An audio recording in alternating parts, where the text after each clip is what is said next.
Olha só que interessante, né? Ele começou até falando bem, né? Ele fala aqui ó, que não pode generalizar. Mas ao mesmo tempo que ele fala que não pode generalizar, ele então restringe.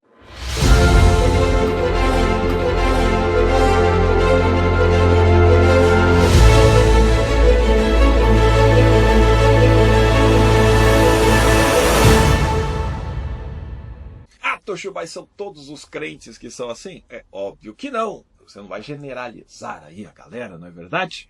Agora, as pessoas que agem de uma maneira mais humana, elas só mostram que elas são seres humanos evoluídos. Entende? Evoluído eu não estou falando de espiritualidade, não. Estou falando de evolução através da seleção natural de Charles Darwin, beleza? Porque a moral ela é oriunda de uma evolução e nós da ordem dos primatas também evoluímos nesse aspecto, assim como nós temos em vários animais a moral sendo aplicada. Ele fala que só não é ruim, só não é fanático, só não é hipócrita, aquele que segue uma teoria que ele defende, que é a teoria do senhor Charles Darwin. Ele fala seres humanos evoluídos, ou seja, não acreditar em Deus ou na Bíblia seria um ser evoluído. E ele cita então a seleção natural do Charles Darwin. Nós somos, ele inclusive cita, ele fala, nós somos da ordem dos primatas. Ele fala isso em seguida. E é interessante, né? Porque as pessoas que não acreditam nisso, mas acreditam que a moral vem de Deus, por que que elas são as mais imorais que existem? Ou seja, as pessoas que acreditam em Deus são as mais imorais que existem. Olha o que ele fala. Porque elas são aquelas que mais causam males em toda a sociedade ao longo de toda a história. Nossa! Bom, primeiro a gente tem que entender o seguinte. A teoria da evolução de Charles Darwin, apesar de amplamente ser aceita pela comunidade científica, ela não é imperativa. Ela ainda enfrenta críticas enormes e controvérsias. São teorias, tá? Então você tem que entender, senhor Toshio, que o que Charles Darwin fez foi o quê? Desenvolver teorias, né? Especialmente no que diz respeito à metodologia dele ainda é controversa, né? E o impacto das suas ideias. Enquanto a teoria da seleção natural defendida é um pilar da biologia, né, que nós estudamos, mas alguns questionam a forma como ele a desenvolveu e a aplicou. E eu vou citar alguns exemplos, Sr. Toshio. Primeiro, vamos falar um pouquinho, é claro, existem várias, vamos falar um pouquinho sobre a divergência entre prática e discurso.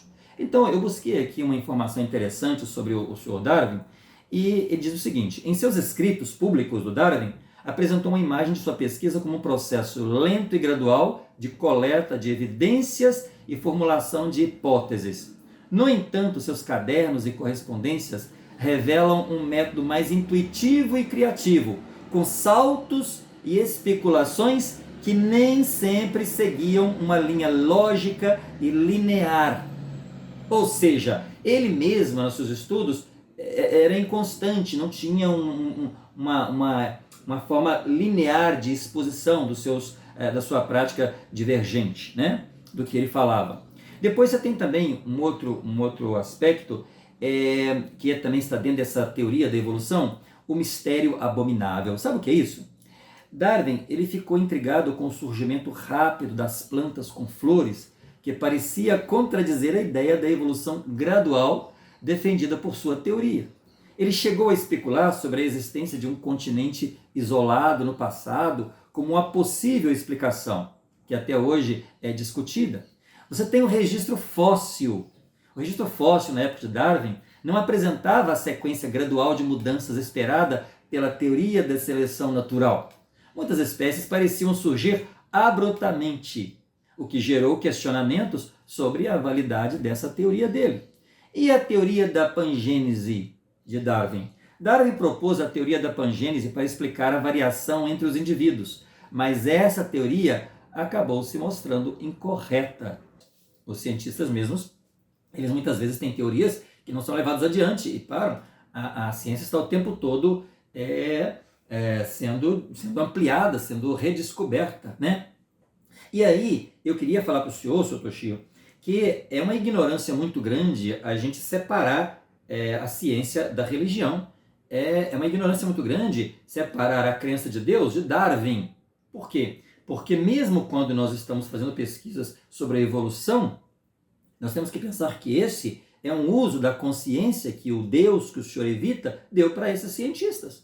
E ele criou exatamente a consciência e a ciência para que esses cientistas pudessem descobrir por si mesmos, porque são filhos de Deus, através da sua consciência. Deus não é um ser que fica com uma varinha de condão resolvendo os problemas das pessoas. Ele dá às pessoas, inclusive ao Senhor, a capacidade de resolver os próprios problemas. Então, é impossível conciliar teorias científicas sobre a criação do mundo com os princípios cristãos? Bom, há pessoas como o senhor que acreditam que sim, que não é possível conciliar. Mas vamos falar então um pouquinho, Sr. Toshio, se o senhor não conhece, de o grande cientista da atualidade, né? Aí você só consegue entender um pouquinho melhor sobre isso. Atualmente, se nós falamos da ciência atual, existe um cara chamado Francis Collins. Você já ouviu falar sobre ele? Francis Collins, Sr. Toshio, ele é um médico renomado, diretor do Instituto Nacional de Pesquisa do Genoma Humano. Sabe o que é o genoma humano? Pois é, o genoma humano é a maior descoberta do século XXI, né, o que nós estamos hoje vivendo. Pois ele foi o diretor desse Instituto Nacional da Pesquisa de Genoma Humano. E ele escreveu um livro chamado A Linguagem de Deus. Para você entender um pouquinho quem foi esse Francis Collins, ele supervisionou 27 institutos, 46 mil funcionários e contratados e um orçamento que chegou a 42 bilhões de dólares. Ele se tornou o único diretor do NIH, que é um instituto, nomeado pelo presidente dos Estados Unidos a servir em mais de um governo. Quanto mais 3, ele esteve diante desses projetos em 3 governos e ajudou a garantir aumentos orçamentários de mais de 40%, usando-os para financiar uma série de novos programas e iniciativas relacionados, entre outras coisas, à saúde cerebral, à pesquisa sobre dependência química e ao desenvolvimento de terapias e vacinas contra a Covid-19. Pois esse senhor, ele dizia o seguinte, que é impossível pensar na ciência sem considerar a presença de Deus nesses laboratórios. Ora, o mundo está repleto de filosofias vãs, Sr. Toshio, teorias rasas e meras especulações humanas que fogem ao bom senso. Deus, Sr. Toshio, vamos ver se entendemos de uma vez, não é invocado para explicar fenômenos biológicos na biologia evolutiva exatamente pela mesma razão pela qual ele está ausente de outras teorias científicas. Deus não é uma hipótese científica testável, porque o senhor busca evidências e provas, né? Ele não é essa hipótese científica testável que esteja aberta à refutação com evidências empíricas. Deus, ele criou um conjunto de leis que guiaram a criação do mundo e levaram à efusão da diversidade biológica. E que criou uma criação com a capacidade de se criar e se modificar. Então, Sr. Toshio, você tem que pensar um pouquinho que o que o senhor fala, falta consistência, né? O senhor pode atrair aqueles seguidores que têm essa ausência de conhecimento, mas o senhor não pode convencer as pessoas com toda essa agressividade que o senhor destila, né, para as pessoas, né? A evolução, ela é simplesmente um estilo científico da mecânica subjacente ao processo criativo. Ela estuda os padrões da criação e busca definir os processos que deram origem a esses padrões. Não exclui a existência de Deus e nem questiona seu papel na criação. Tanto a ciência quanto a religião têm como propósito principal a busca pela verdade. E eu pergunto para o senhor, o que é a verdade? A verdade, eu posso delimitar como o conhecimento das coisas como são, como eram e como serão. Isso é a verdade. E isso está na ciência, ou na religião, ou fora de ambas. A verdade, portanto, é o conhecimento das coisas como elas realmente são, no passado, no presente e no futuro. Embora a metodologia da ciência e da religião sejam diferentes, ambas são maneiras de aprender sobre a verdade. Dogmatismo, orgulho e preconceito, Sr. Toshio, podem obscurecer o nosso julgamento e enganar-nos. Os capítulos iniciais de Gênesis, por exemplo, na Bíblia, né? Se o senhor nunca leu, então já que o senhor vai citar alguns versículos aí, algumas escrituras, né? Se eu pegar lá os capítulos iniciais de criação do Gênesis, as escrituras a eles relacionadas nunca foram concebidos como um livro-texto de geologia, arqueologia, ciências da terra ou ciência humana. Não é isso. A Sagrada Escritura, quando o Senhor não existir mais, ela estará, ela perdurará. Enquanto as concepções de homens como o Senhor e outros cientistas mudam com novas descobertas. A ciência está o tempo todo se redescobrindo. Vacinas que agora são eficientes se tornam mais eficientes daqui a um tempo e outras chegam até a deixar de serem usadas. Não demonstramos reverência pelas Escrituras quando aplicamos incorretamente por meio de interpretações erradas. Eu posso pegar a Bíblia, por exemplo, e interpretar de forma errada. Mas eu não sou todos os cristãos, eu sou um cristão. A pessoa tem que parar de generalizar os cristãos, ou pelo menos fingir que não está generalizando e começar a atacar como eles fizeram com o Senhor ou fazem com o Senhor.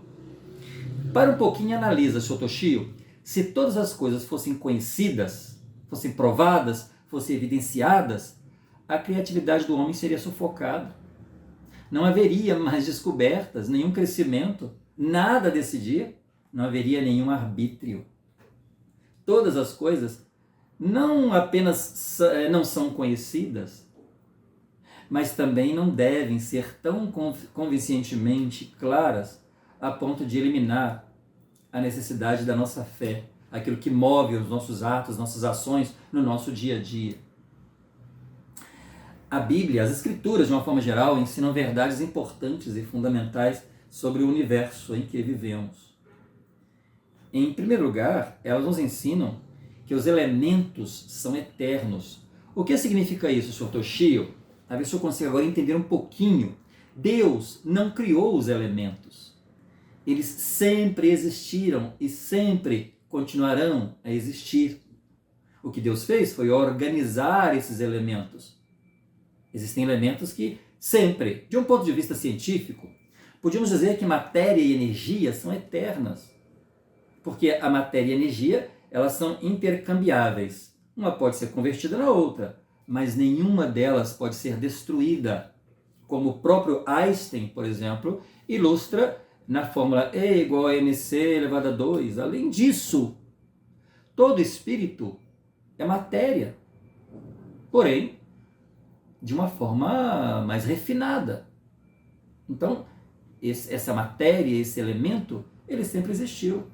Matéria física e matéria espiritual não são fundamentalmente diferentes. A matéria espiritual é simplesmente mais refinada, só isso. As inteligências não têm começo. Elas sempre existiram. Elas não tiveram fim, início, e tampouco vão ter fim. Por quê? Porque só pode morrer aquilo que teve início. E a inteligência, ou a verdade, a luz da verdade, não foi criada nem feita e nem pode sê-lo. Então, tem coisas que só tem que entender um pouquinho antes de falar da inexistência de Deus. A inteligência, a identidade individual suprema de todos nós, também ela é eterna e ela é incriada. Ou seja, essa identidade que nós possuímos. A obra criativa de Deus não produz algo do nada. É um processo de organização de 3 componentes que existem: matéria física ou energia, matéria espiritual e inteligência. E assim, utilizando leis eternas que regem todo esse processo. Então, é muito interessante ouvir o senhor falar, mas só que o senhor agride muito, mas falta um pouquinho desse conhecimento. Deus não é esse ser que o senhor ouviu, não sei quem falou, por que falou, de que falou, mas Deus não é isso. Deus deu ao Senhor exatamente essa consciência, essa inteligência, para o Senhor esbravejar coisas que não tem sentido, porque o Senhor cobra aquilo que, na verdade, o Senhor não faz. Né?